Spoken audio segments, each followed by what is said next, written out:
Good morning to all of you. हमारे पास नहीं रहेगा, मैं अशद खान मेरे पास भी रहेगा, तीसरी कक्षा लेकिन में जो बच्चे छात्र मांगेंगे हूँ। सबके आज बड़े ही हर्ष की बात है कि आज हम सब एकजुट होकर 75वां गणतंत्र दिवस मना रहे हैं। हमारे देश में एक खास बात है कि अनेक विविधताओं के बावजूद अनेक धर्म के मानने वाले लोग हमारे देश में मिलजुल कर एकता से रहते हैं। 26 जनवरी ये तारीख हमारे देश में बड़ी ही मान्यता रखती है। आज के ही दिन 26 जनवरी 1950 को हमारा संविधान लागू हुआ था। हमारा संविधान विश्व का सबसे बड़ा लिखित संविधान है, जिसका नेतृत्व डॉक्टर भीमराव अंबेडकर ने किया था। अब मैं अपनी मूल बातों पर आता हूँ।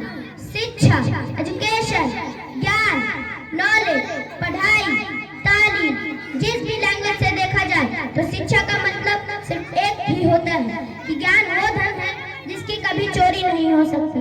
ज्ञान वो इन्वेस्ट है जिसका मुनाफा हमें जीवन के अंत तक मिलता रहता है।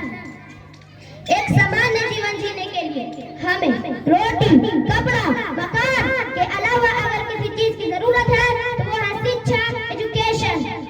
यदि हमारे पास धन है तो हम उसे गोल्ड में कन्वर्ट कर सकते हैं, यानी कि धन हो या सोना, हमें उसे खो जाने या कम हो जाने का भय होता है। लेकिन यदि हम अपने धन को नॉलेज में कन्वर्ट कर ले तो इस धन के खो जाने या कम हो जाने का हमें कोई भय नहीं होगा। तो आइए हम सभी स्टूडेंट मिलकर ये प्रण लेते हैं कि जब तक जिंदगी रहेगी हम ज्ञान लेते रहेंगे। अभी तो हमारी जिंदगी के चंद ही साल बीते हैं, अगर अभी से ही हम अपने समय का सदुपयोग करें तो हमारी जिंदगी पर कामयाबी की ओर लगने से कोई नहीं रोक सकता। अब मैं 4 लाइनों से अपनी बातों को समाप्त करता हूँ।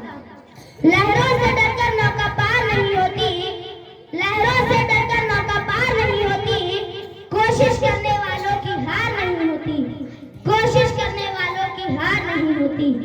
नन्ही चींटी जब दाना लेकर चलती है, नन्ही चींटी जब दाना लेकर चलती है, चढ़ती दीवारों पर 100 बार फिसलती है, चढ़ती दीवार